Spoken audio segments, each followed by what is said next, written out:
from don't make it out. I know that I'm blessed. There's a few L's and millions, so turn that loss to a check. For those of you that don't know Brooke Zerbato, we've known each other now for what? Like 5 years? About 5 years. Yep. And I think if I was to use one word to describe Brooke, or maybe a few words to describe Brooke, it would be salt of the earth. You know, I think that there's just kindness is what comes to mind when I think of Brooke. And she's a mother, she's a wife, she's a real estate agent here in Denver, Colorado.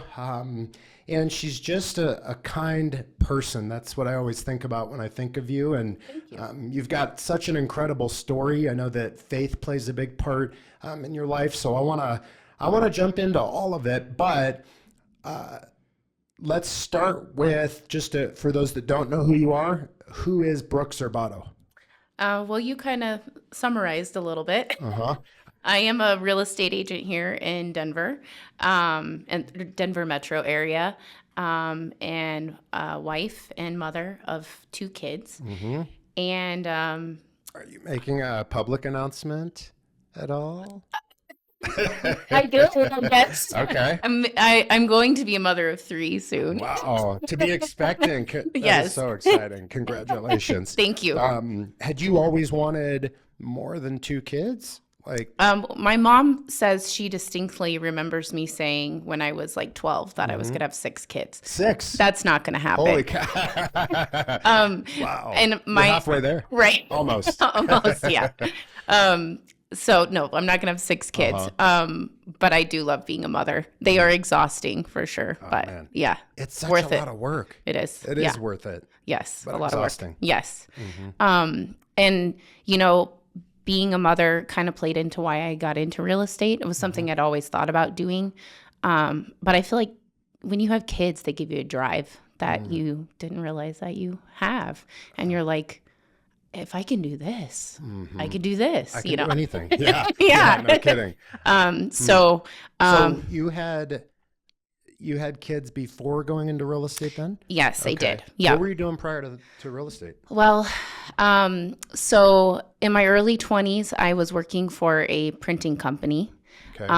And I was in customer service. And my dad and my grandfather were also in printing. So I was 3rd generation, and they were both like, "What are you doing?" And wanted me to get out of it. Printing, yeah. They're like, "Get out of it." So I did that for a few years. Then I found out I was expecting my daughter and wanted flexibility to be there for her. And I, for some reason, was like, I'm going to start a cleaning business. Interesting. A cleaning business? I started a cleaning business. How did you come up with that idea? At that time, I was a like, house cleaning business? Yes. Or commercial or all of it? I did.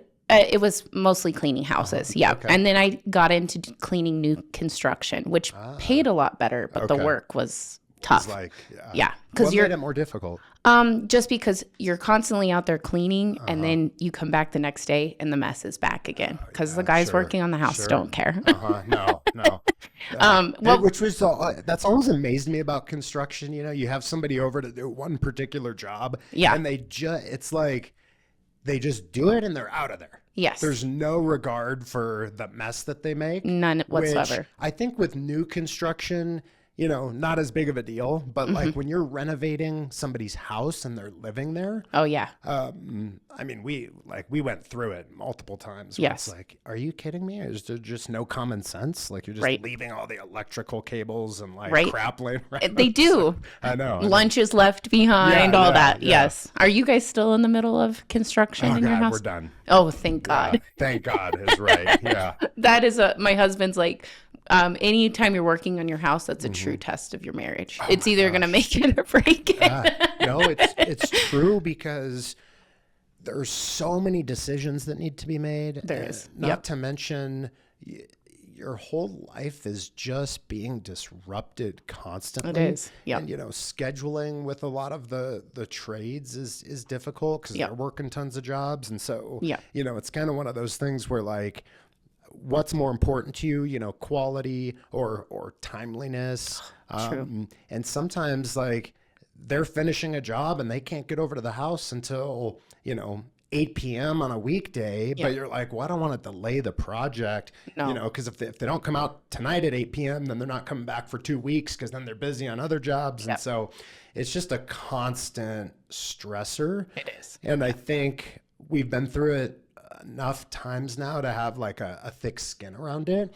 But even this morning, my wife's like, I don't ever want to do that again. We'll see. Yeah. We'll see. You probably will. She said the same thing about having kids. Yeah. It's kind of one of those things you forget how hard it is. You know? You're like, oh, that wasn't so bad. We could do that again. Just like pregnancy. I mean, if you remembered how difficult it was or how painful it was, women would never have a second child. Exactly. Right? That's what they say. But somehow that euphoria God makes you forget. Yeah, that comes over you and you're like, oh, that wasn't that bad. Yeah. We could do it again. Yeah. So anyway, I digress. So back to the cleaning thing. Yeah. So I was doing that, and I was working for a company that did high-end custom builds. And well, they contracted the work to me, so I wasn't necessarily working for them, but that was tough work, and I would have to be there sometimes like after hours because the crew is there during the day. So my husband was going with me and actually helping me, and it was during that time I was expecting my son at that point, and I was like, this is just, it's so much, it's so hard, it's taking a toll on me. So I kind of took a little bit of a break, tried to figure out what I wanted to do next. I'm just the type of person that I like to say that I'm driven. Doesn't mean I don't have my moments of not being driven, but I just was like, I've got to figure out what my next step is. So I found a Craigslist ad.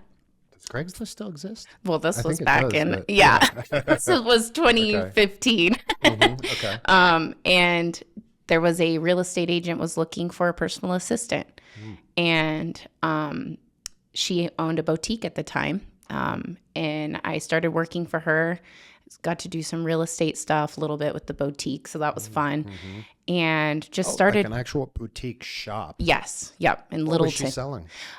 She made like hand scrubs and lotions and cool, stuff like that. It was really cool. Yep. Interesting. It's no longer around, unfortunately. But yeah, so that was really cool. And then I was helping her with real estate stuff. And I told her, I was like, I've always had an interest in real estate. I just haven't had that. Like, I didn't think I could do it. Sure. And she was like, what are you talking about, girl?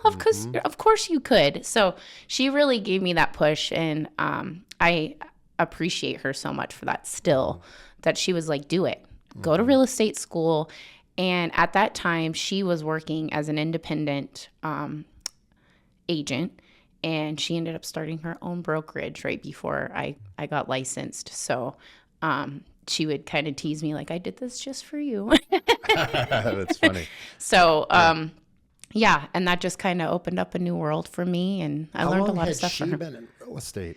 At that point, I want to say somewhere between like 15 to 20 years already. So she had been doing it a long time. She starts this boutique. Boutique doesn't work Yeah. out, but the real estate thing is still going. Yeah. And she, I think you said something that's interesting. I think a lot of times, like, it's helpful to have somebody that believes in us sometimes before we even know how to believe in ourselves. For sure. Right? And, Absolutely. Especially going into something new, right? Where For sure. There's some level of mystery to it. There's a level of excitement. And I didn't really have a lot of people in my world at that time in real estate. Like that wasn't, like I told you, third generation in printing, Yeah. When I told my dad I was getting into real estate, he was like, thank God.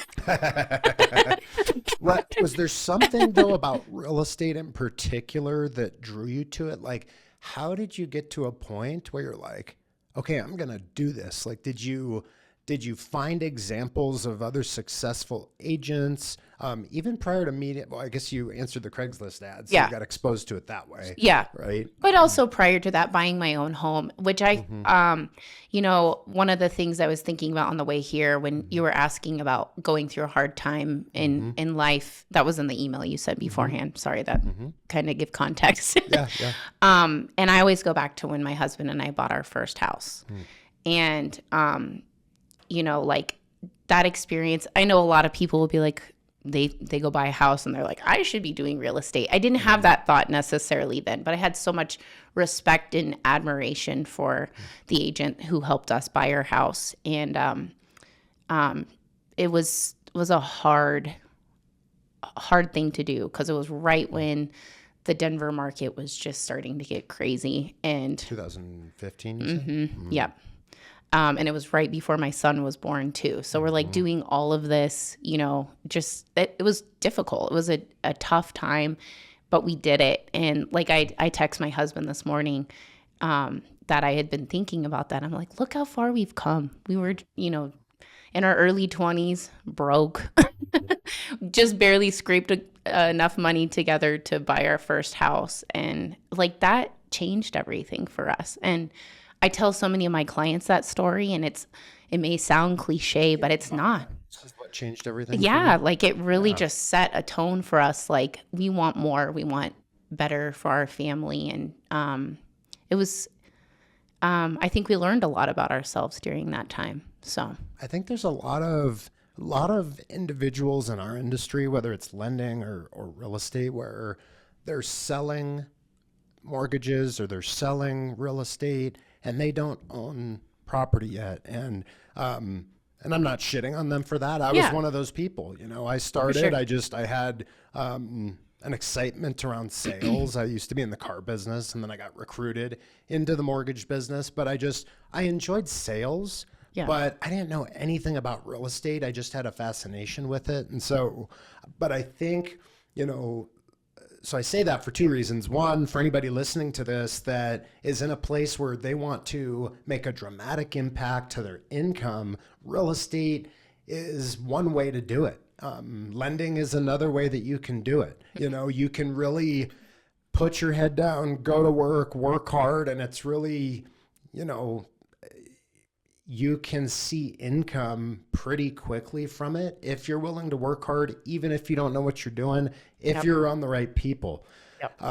However, and it sounds like you would agree with this, but I remember when I did buy my first house, there's just something energetically that I think changes within you. Oh, yeah. Where now you've been through the process, so you have sort of this visceral understanding of what it's like for somebody to experience that. Yeah. But also now you've got this confidence because subconsciously it's like, I did it. Yeah. I know how to do it. Yep. So I can help somebody else that wants to do it, even if they don't know how. And I think for me, that's when I really started to see some success in the industry. Same. It sounds like maybe that was the same for you. Absolutely. Yeah. Yep, it definitely was. And that I remember when we were renting, I would think about when it would come up to that time to either renew a lease or we were going to have to move again. And that like anxiety that would build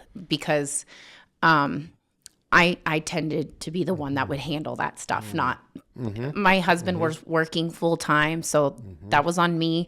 And I would just be like, oh, I don't want to go through this stress again and having to find a new place and move and all of that. And there for like the first couple of years of our marriage, we were moving every single year. Oh, just because you were renting? Because we were renting, yes. And like we were renting a townhouse when my daughter was small before we had my son. And we found out they were going to be selling it. And so it was like, we thought we were going to be there at least a couple of years, but that's when the market started going crazy.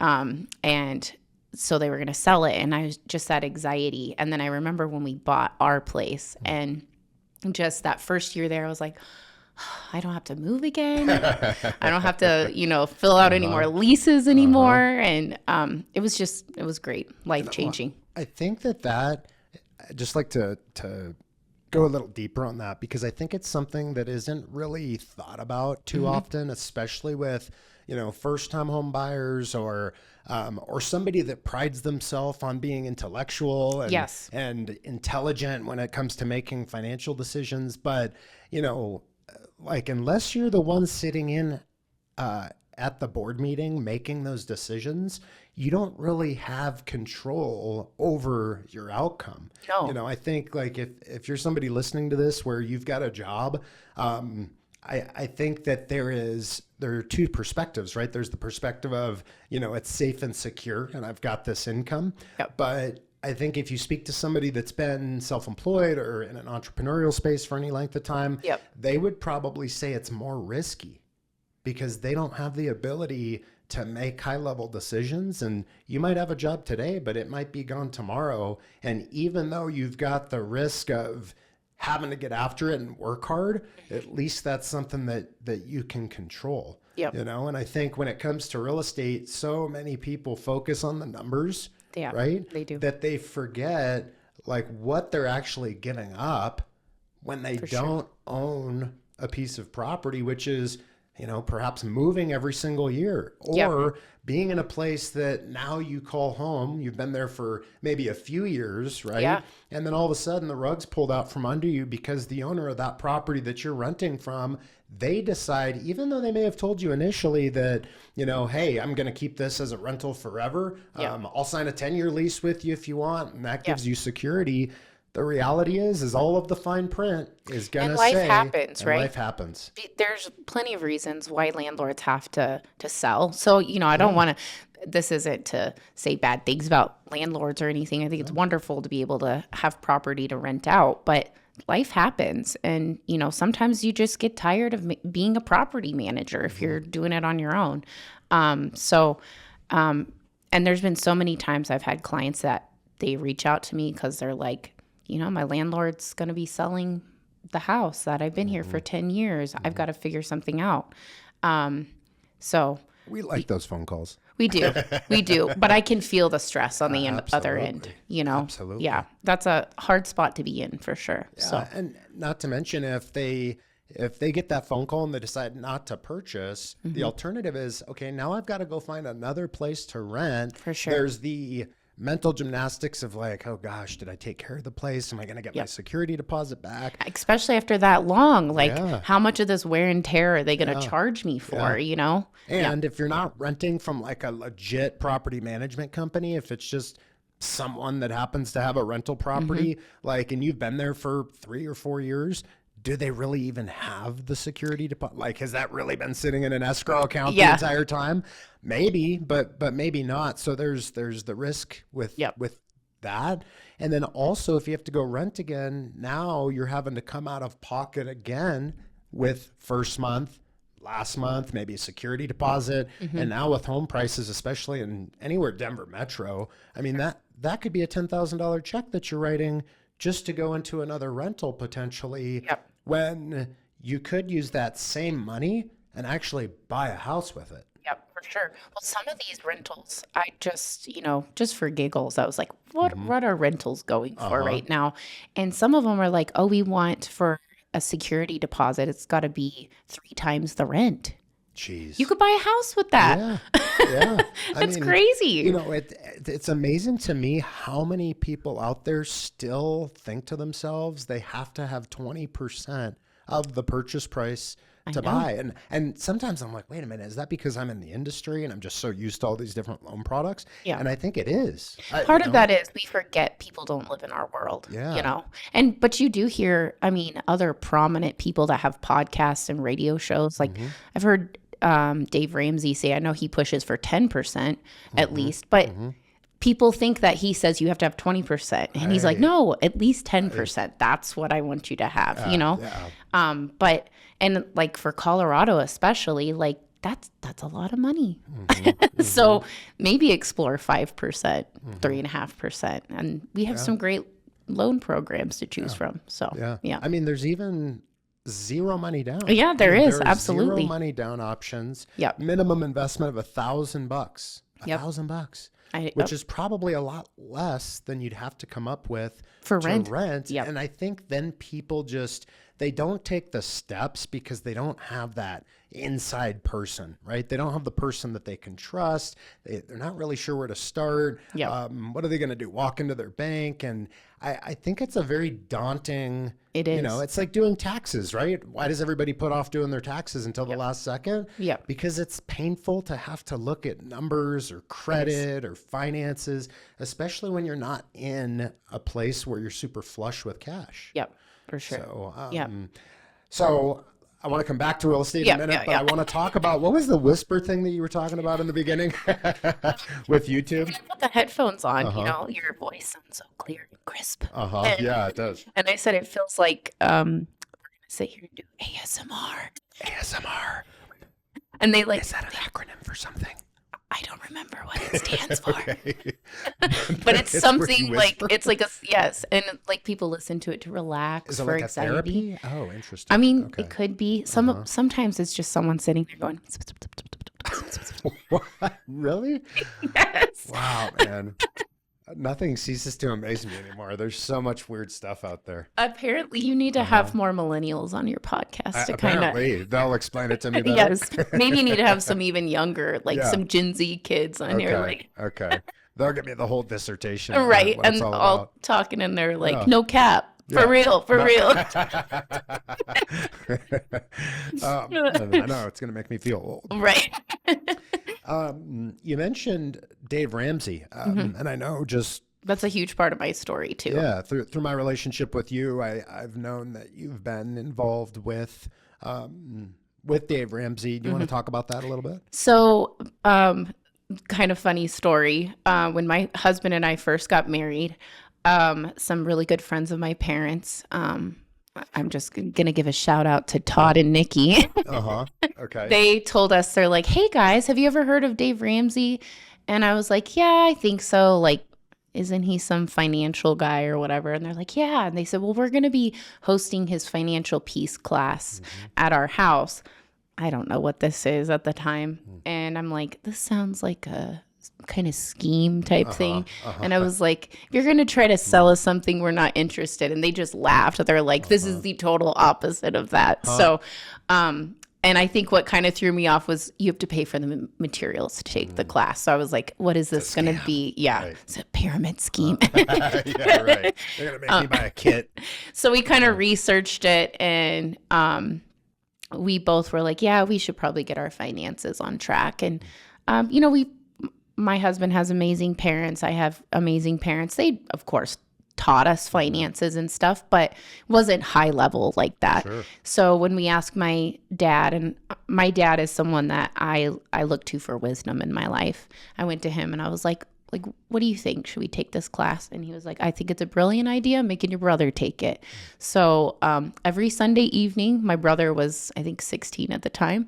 We would load up in my car and go to Todd and Nikki's house for Financial Peace University. And they were the coordinators at the time. And we learned so much. And we were in a room of probably, I think there was like 15 of us. Okay. Most of them were couples, but there was the teenage boys that were part of it as well. And just like all sharing our experiences. People were different in different areas of different Financial situations. Yeah, financial situations, and just at different times in their life. Some people, their kids were grown or they're teenagers. We didn't have kids yet. And we just started making those steps, and it definitely not one of those things that changes overnight for sure. But just kept working at it, working on a budget, working on our emergency fund. It's crazy to me to like look back on that now and be like, how did we not have like any money in savings?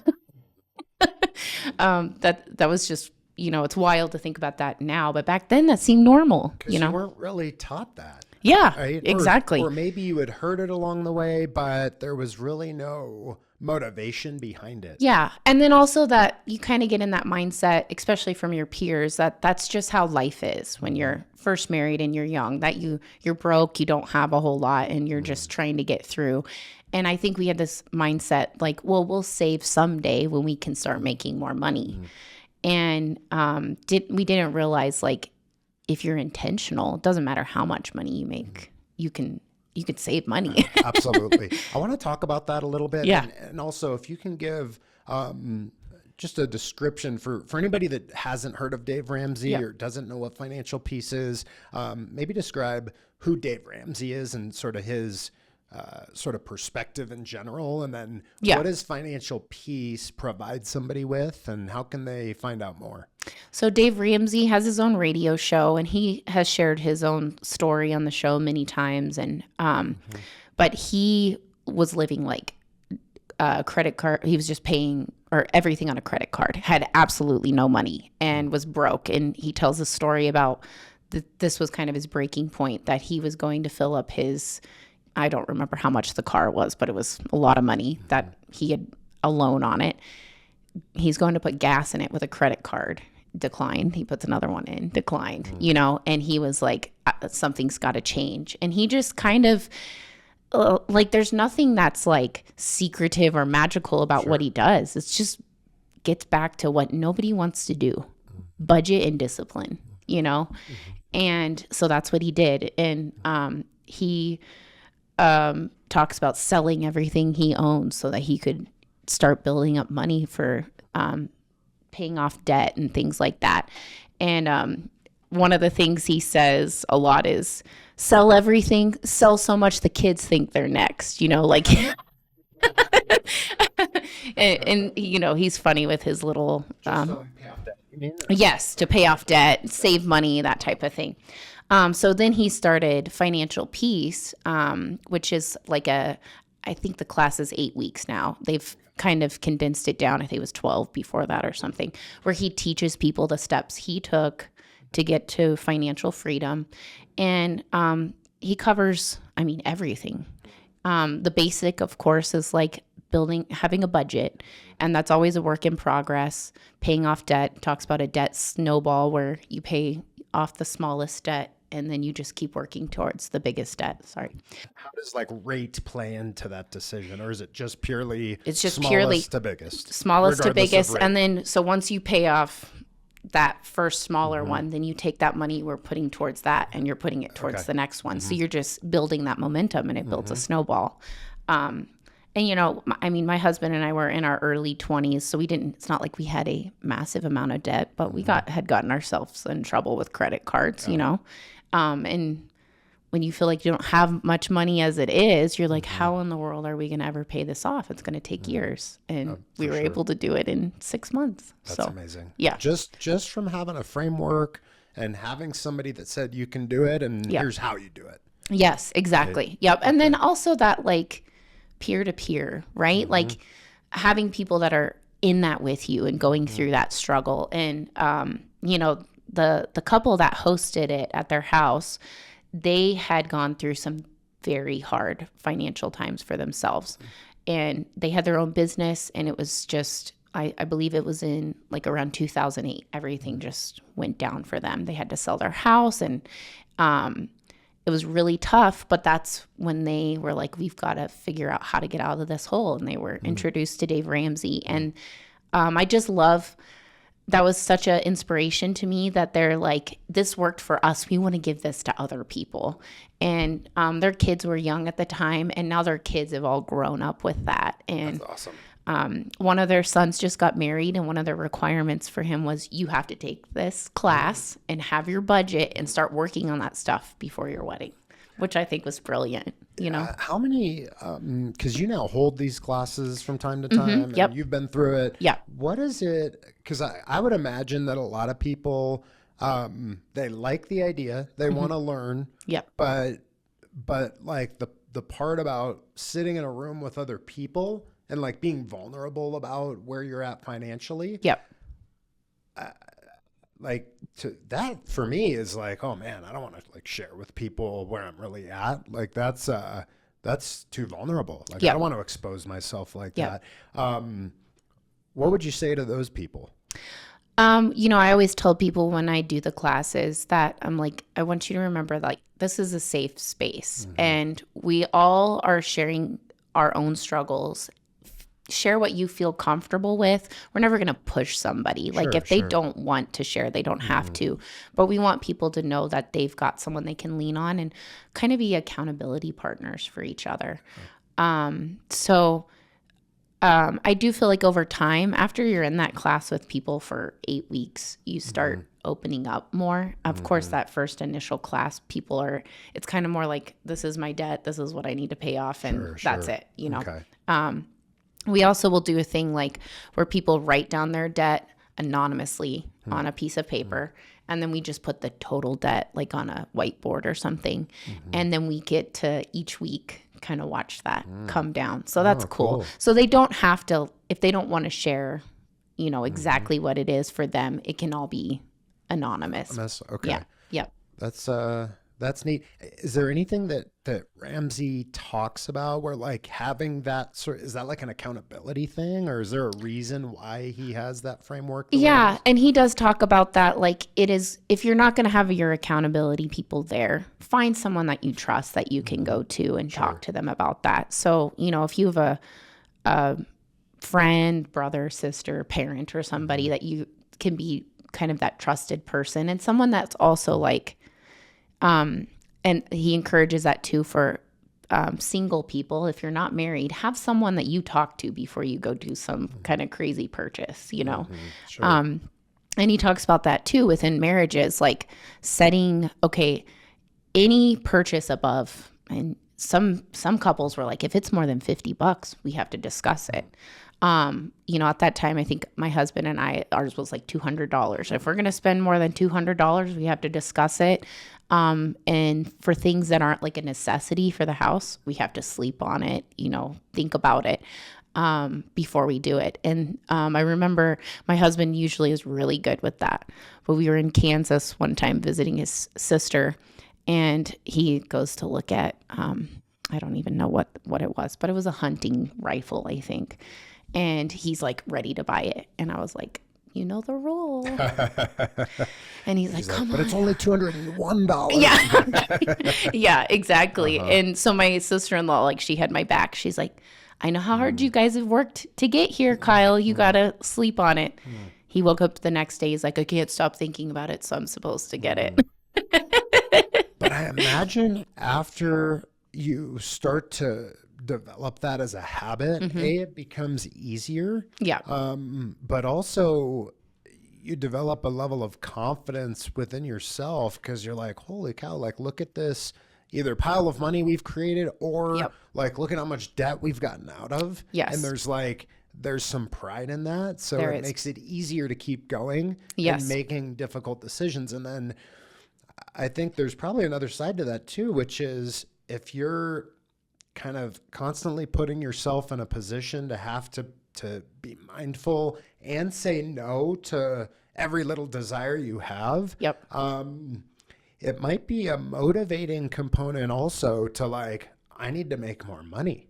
Yes. Because I want to be like, I don't want to have to make a decision on saying yes or no at 200. Like it'd be great to get that number to 5,000. Yep. Where like I can say yes to anything I want up to whatever number. Yep. Right. And exactly. It forces you to be creative and go make more money too. It does, definitely. And I feel like that was kind of the same thing for us. So, doing financial peace, saving money to buy our first house. And I will say that is the only thing that I'm not going to say I disagree with Dave Ramsey. I just feel like it's harder here in Colorado to buy something with 10% down.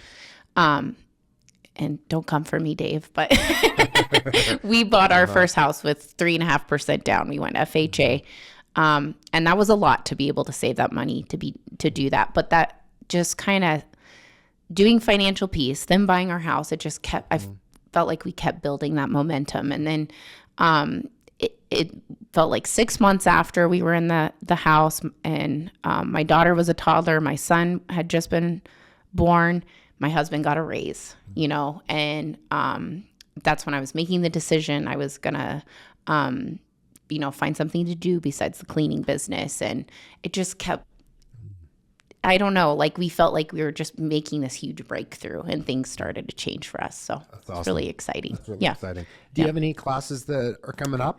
I don't have anything on the books right now, but I'm hoping to have one this summer. Where can people find you, like on social? Yes. You guys go follow her, and I'm sure that when she does do another class, she'll post it there. Yeah, absolutely. So where can they find you? Best place to find me would be on Instagram.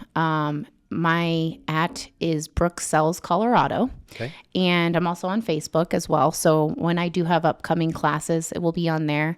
Also my real estate team, the Planted team, we would be posting updates on there when our next class is. The Planted team. Yes, okay, the Planted cool. And team. It's Brooke, Brooke. Yes. Sells Colorado. Yes, that's correct. Brooke Sells Colorado. Yes, on correct. Instagram. Okay, got it. Cool. I want to talk a little bit about faith, because I know faith is a big part of your life personally. It is. You know, a few minutes ago you were talking about like determining an intention for paying off debt or an intention for saving. And you had made the comment, like, even when you feel like you don't have any money to save or any money to pay off debt with, developing that intention, and even if it's a little bit, developing the habit. I'd like for you to talk a little bit about how your faith ties into that, as well as, you know, giving money away. Yeah. Because you hear, especially people where they've got faith as a pillar of their life and their business, you know, tithing comes up, and just the concept of giving before you receive. And I was hoping you could talk a little bit about that. Yeah, absolutely. So just a little bit of my background. I am a pastor's grandkid. So my entire life, my grandfather pastored a church. So faith was a huge part of my life. Back when I was a kid, we were in church probably 4 times a week. So 4 times a week. We had. And was this a Christian denomination? Yes, non-denominational actually. I credit a lot of my values and I would even say that driving force to my foundation in faith, and the importance of, I would say, my grandparents or some of the most giving people that you'll ever meet. Sorry, that makes me emotional. Man, I didn't know that was going to get me like that. Well, it's amazing when, you know, and I would only hope that everybody listening has somebody in their lives that inspires them in that way. Yeah. You know, because when you meet somebody that is that selfless, oh, yeah, there's something about that, right? That's just so powerful. Like, I think of my wife's stepdad, and he's that way, you know, and it's just this, like, how are you able, you know, like, I wish I could be like that. There's just sometimes I would think, I would look at my grandma and just the things she would do for people. And I was like, how does she have that capacity to just love like she does? And it's truly inspiring. She's no longer with us, but I feel like I regularly think of her as like, you know, what would my Gammy do?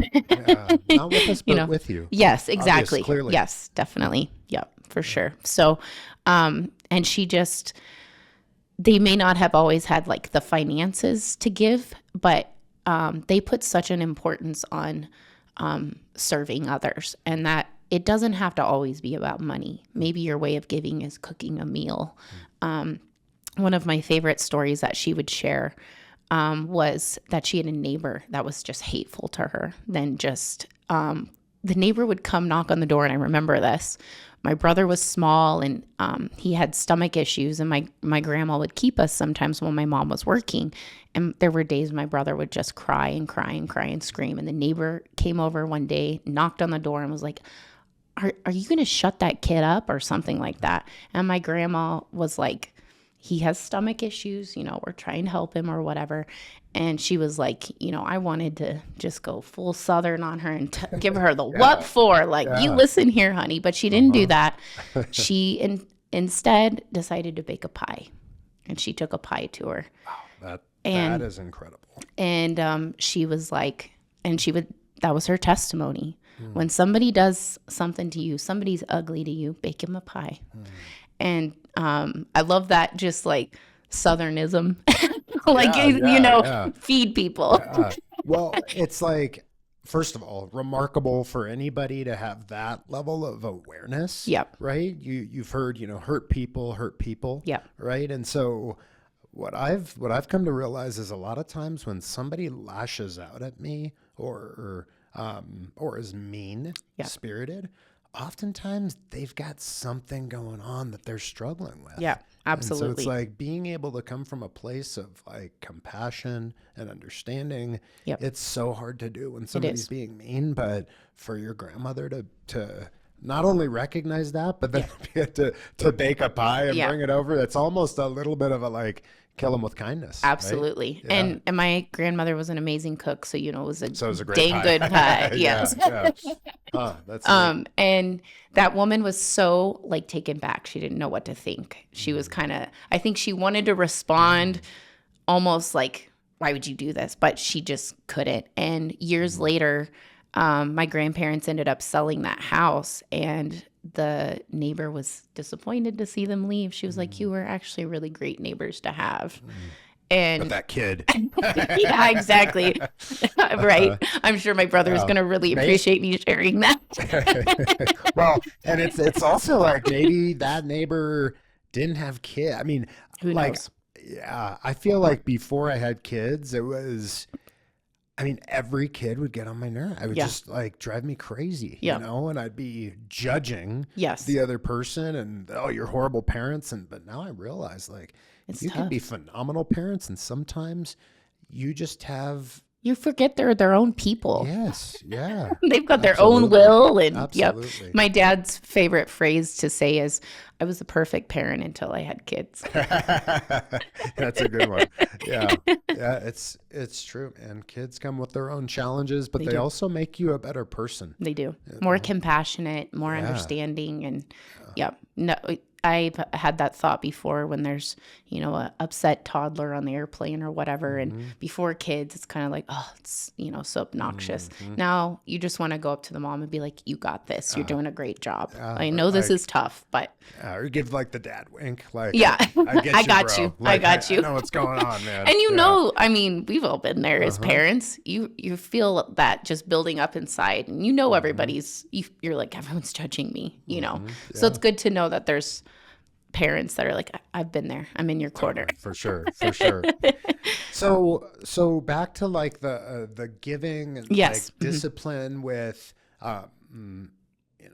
chipping away at your debt or saving money, and talk a little bit about like the like fundamental sort of belief system that somebody needs to develop, right? Like the way that it was said to me was, because I thought of giving money away as like, okay, if I have 10 $1 bills and I give one of those 10 $1 bills away, I've only got 9 $1 bills. I've got less money. Why would I ever want to do that? Right? Yep. And then somebody said, imagine they're avocado seeds. Oh. Now you give one of those avocado seeds away and you plant it. Yep. And what is it that gets produced or created? Yep. Right? Now you've got an avocado tree that's given off thousands of avocados. Exactly. Right? That I was going to say something similar to that. We were always taught,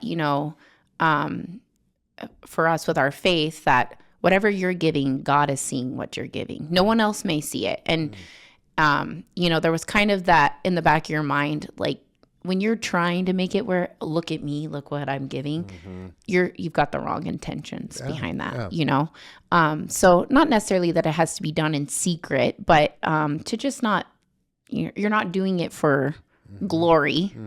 And just doing the right thing, that's always going to come back to you. And, that's something that I feel like became my motto, that anytime I was worried that I was going to be a stretch, I would just remember God provides. And my grandmother, I'm going to talk about her again, she would sing this song about, it's called His Eyes on the Sparrow, that if he cares about the sparrow, then he cares for you. So why he's not going to let you go without, but be willing to be that vessel to help somebody. You might change someone's day, you might change someone's life. Just having that willingness to do that. And I remember when my husband and I got to that point that we were able to help somebody, and just how like for us together, like that was just such a amazing feeling. And what a huge impact that little thing can make, and we remember receiving that from people when we were struggling. So it was really cool to like give that in return, That is cool. So that is cool. Yeah. How, like, one thing I've struggled with is like, okay, I want to give, right? I want to and like I got past the like I want to give to get something in return. Yeah. Like I really And I feel like you always do. Like you're not doing it to get something in return, but you will get something in return. But you will get something in return. Whether not necessarily that it's going to be monetary, but it might just be it can change you, you know, spiritually, you know, mindset like that. Just I feel like you will always get something. You just don't know exactly what it is.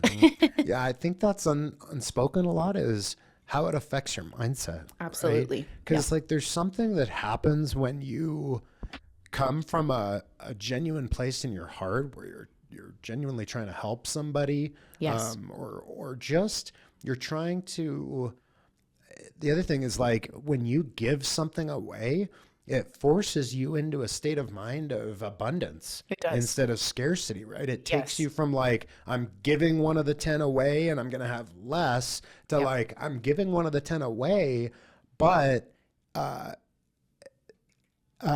not worried about having less. Yep. And so it puts you in sort of a state of gratitude for what you have.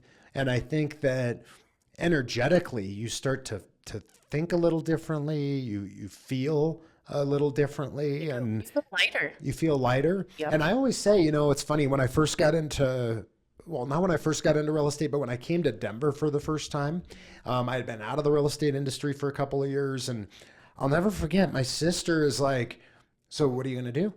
And I said, well, I'm going to go back into lending. I did that in California for a while. I'm going to get relicensed. She's like, yeah, but you don't know anybody here. Like, how are you going to do it? Like, what are you going to do? You know? And I remember thinking at that time, like, I don't have a plan. I just know I'm going to go talk to people. Like, I'm going to just figure it out.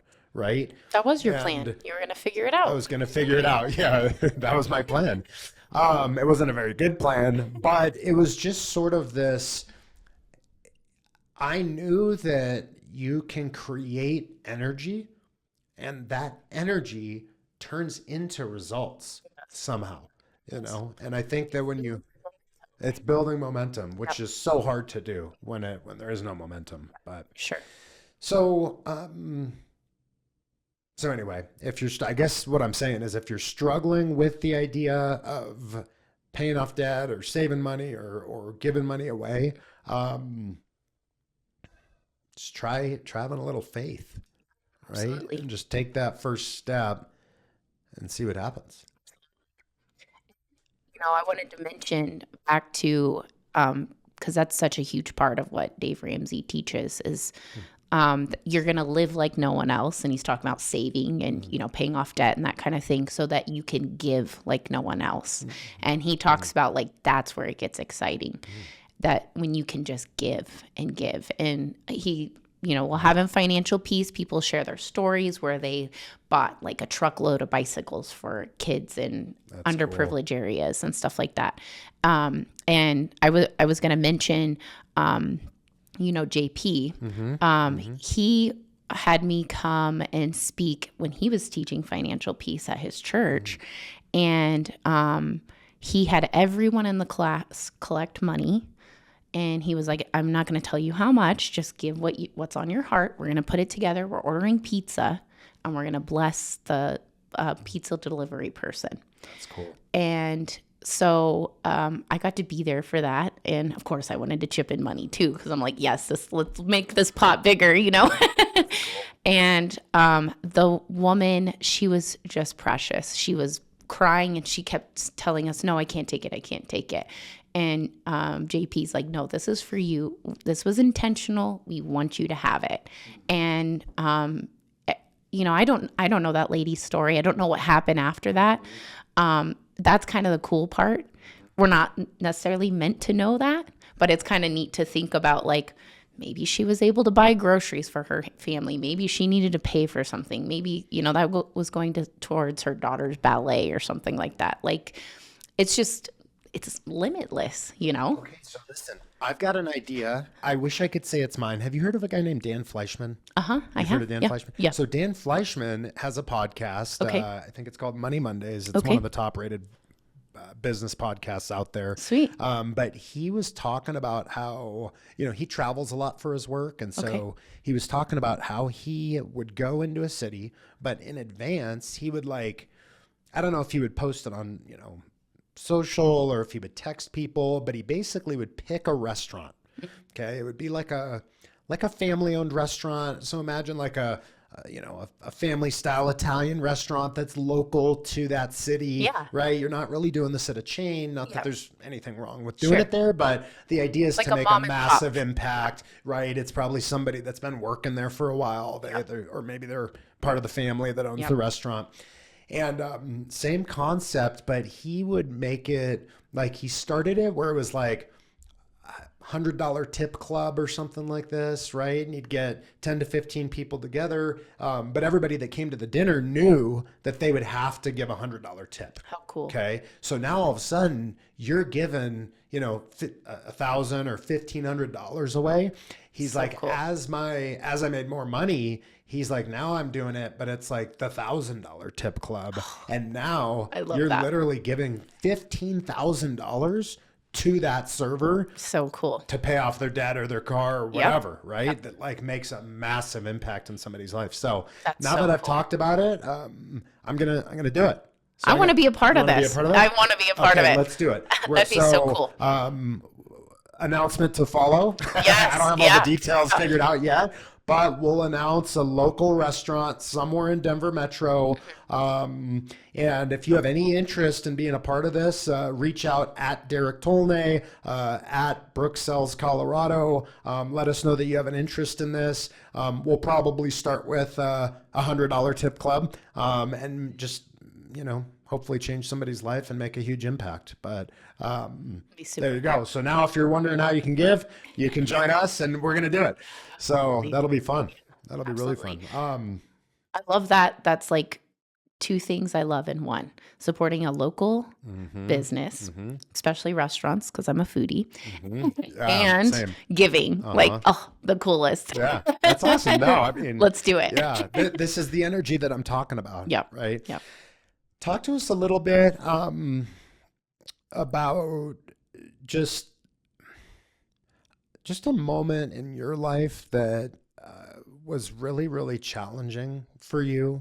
Something that maybe it was you were in a really bad place financially. Maybe it was in a bad place with your marriage, or I'll let you pick the moment, but I'd love for you to think of a moment in time where you remember it being, maybe you were, you struggled with having hope and you just didn't know where your life was going to go and how am I going to get out of this? And I'd like for you to talk a little bit about that and then how you managed to get through that to the other side.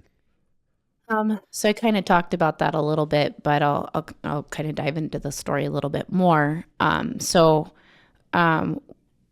Right before my daughter turned a year old, we were renting the house and we found out that the owners were going to be selling it. And they actually gave us the option to purchase it if we were interested. And we talked to a lender, and at that time we weren't able to do it. We couldn't swing it.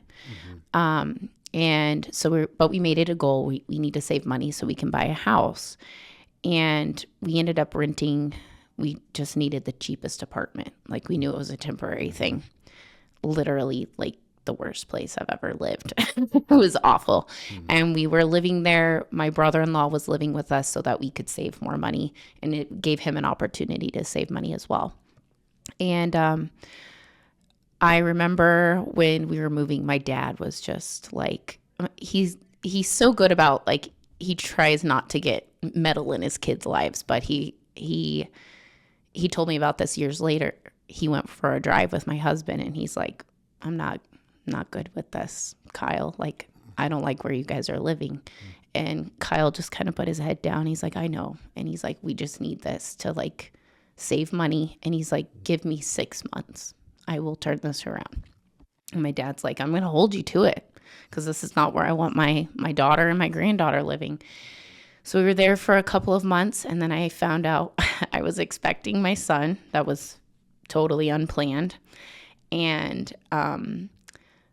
my reaction Got to do something to take your mind off the crappy living situation. Exactly. And I was distraught. And not because I didn't want more kids, it just was, timing was terrible. And I was just like, nothing right now in my life is going planned. Like this, and this is just one more thing. And I thought for sure my husband was just going to be like, oh, we can't do this. I told him, and he was excited, of course. And he's like, why wouldn't I be excited? Our family is growing. And he's like, it's going to be okay. He's like, so much can change between now and when the baby's born.